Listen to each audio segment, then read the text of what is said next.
regardless of how much they want to constantly try to ram down your throat this information that 5G is safe across the board, and they try to convince people of this and that, sometimes you got to look at the common sense factors around you, some of the big things that stand out that show something's not right.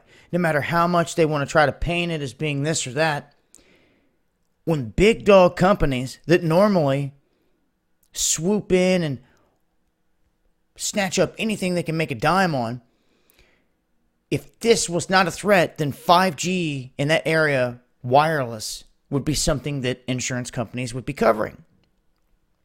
Then why is it that Lloyds of London has excluded from their policy any health effects that come from Wi-Fi technologies, 5G? Why would they leave all that money on the table if these technologies are so safe? And why are other insurance companies all of a sudden following Lloyd's lead? And so we have the FCC and other government regulatory bodies in collusion with big telecom industries pushing smart meters, 5G, and the Internet of Things. Now, this rollout is happening globally.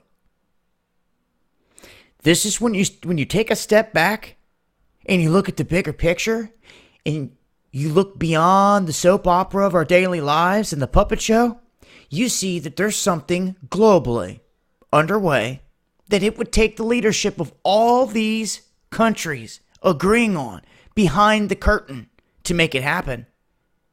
And guess what? It's happening.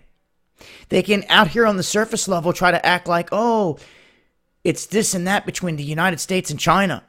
Doesn't matter. They can pull off this illusion of fighting all they want. The fact is, China's rolling this out globally, full scale, and the United States is rolling it out as well. So they're covering everything.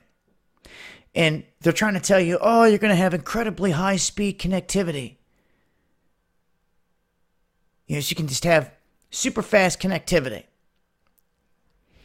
But in the end, this is going to be a web draped over everyone, everywhere, that it looks like insurance companies don't trust.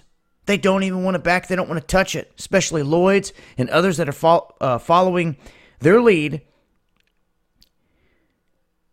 You have to ask yourself, okay, why? If it's so safe, why? Why would they leave all that money on the table? They wouldn't. They see something, they know something's there, and they don't want to have to pay out on it down the road.